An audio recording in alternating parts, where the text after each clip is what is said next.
Minutes after taking off on its first test flight, SpaceX's massive new rocket caught fire and exploded into the Gulf of Mexico.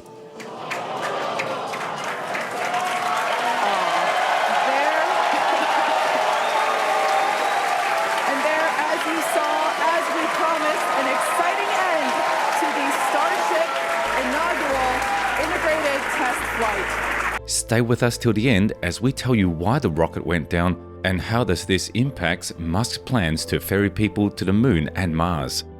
The launch. Elon Musk's billion-dollar company planned to launch the Starship from the southernmost point of Texas, close to the Mexican border. SpaceX's Starship far outperforms NASA's moon rockets of the past, present, and future, with its gigantic height of 394 feet and approximately 17 million pounds of thrust. Similar to what SpaceX's smaller Falcon rockets have accomplished as they have launched from Cape Canaveral, Florida, the stainless steel Starship rocket is intended to be totally reusable with quick turnaround, drastically cutting costs.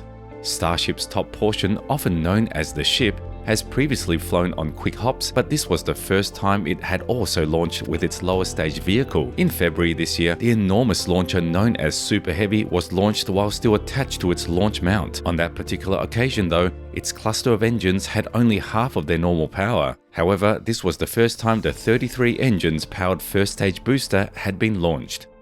The explosion. After the launch, as the Starship rose high into the blue sky, 6 of the 33 engines at the rocket's base were either cut off or flamed out, and within 3 minutes, it was quite clear that the flight would soon be coming to an end. Moreover, the Starship's 2 sections, which ought to have been separating, were still attached and straying off course. 4 minutes after the launch, a massive explosion tore across the clear sky as Starship was losing altitude as a result of computers activating the vehicle's flight termination system.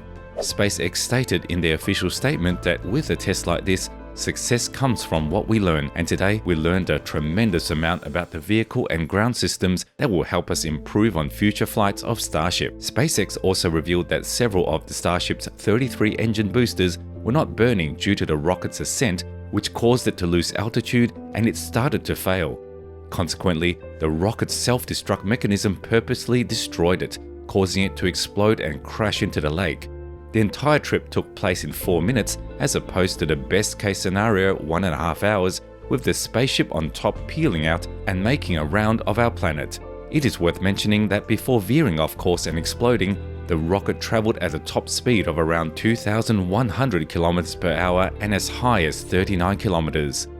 As opposed to prior launches, Starship did not completely destroy its launch pad and only damaged certain areas of concrete surfaces. However, if SpaceX followed through on their commitment to aim for 90% thrust, things would have been different, as that should have produced roughly 70 meganewtons, which is twice as much thrust as the Saturn V rocket, which is famed for launching men to the moon in the 1960s and 1970s. Furthermore, the Super Heavy and Starship were both intended to be reusable parts that could return to Earth for soft landings, a maneuver that has become commonplace in dozens of SpaceX Falcon 9 rocket missions. However, for this launch, the flight plan specified that the lower stage would separate from the upper stage and then fall into the Gulf of Mexico. The damage caused by the launch is being seen as minimal. Cars and other surfaces in Port Isabel, which is roughly 10 miles away from the launch pad, were blanketed in particles. However, as the standard procedure goes, the Federal Aviation Administration said that it will oversee the crash investigation. Additionally, the agency said that Starships will remain grounded until it is certain that there is no danger to the general population. The expectations.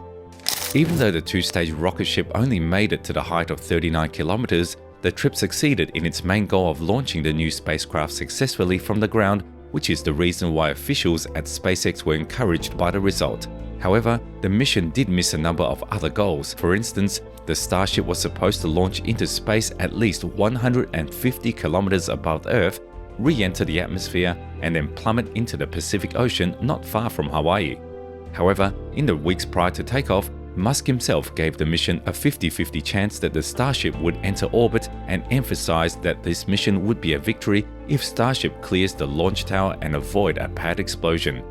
In view of all this, engineers at SpaceX continue to consider Starship's recent flight a success, as they have collected a significant amount of data to prepare for the upcoming flight. This success is also being accepted in the space community as Bill Nelson, the director of NASA, and others are continually sending their congratulations to the company. They are also excited as SpaceX already has another Starship almost ready to take off, the trip to the moon. It won't be wrong to say that SpaceX are risk takers and they have a history of test missions exploding in search of perfection. According to Musk, the private space company gains from knowing what goes wrong. This is why the company has been largely successful in the past few years and has also been able to build its own spaceport, known as Starbase at Boca Chica, Texas, on the Gulf of Mexico, to launch its rockets. Interestingly enough, Elon Musk has several other Starships and projects already in the works. For additional test flights, SpaceX has extra rockets and spacecraft planned. Musk intends to launch them quickly, one after the other, so he can start utilizing Starships to put people on board satellites and send them into low Earth orbit. The businessman is looking to initially employ Starship to launch tens of thousands of satellites for the Starlink broadband internet system. Quite obviously, people won't be allowed to travel on the rocket until engineers are certain of its dependability. After its approval, Starship will be used by SpaceX to transport passengers and freight to the moon and eventually Mars. SpaceX promises that Starship, which can carry up to 150 tons of payload, will be able to carry numerous passengers on protracted interplanetary journeys. Most of you will be surprised to know that the initial mission is already scheduled, as Jared Isaacman, a multi-billionaire US businessman and experienced fast jet pilot who has already taken a SpaceX Dragon capsule into space, will take Yusaku Maezawa, a billionaire in Japanese retail fashion, along with 8 artists to make the first orbit of the moon as part of Yusaku's Dear Moon project. Furthermore, NASA, the US National Space Agency, has also planned to land its astronauts on the moon using a Starship-like craft with the help of SpaceX. All in all, these improvements and inventions in spacecrafts only tell us that interesting times lie ahead.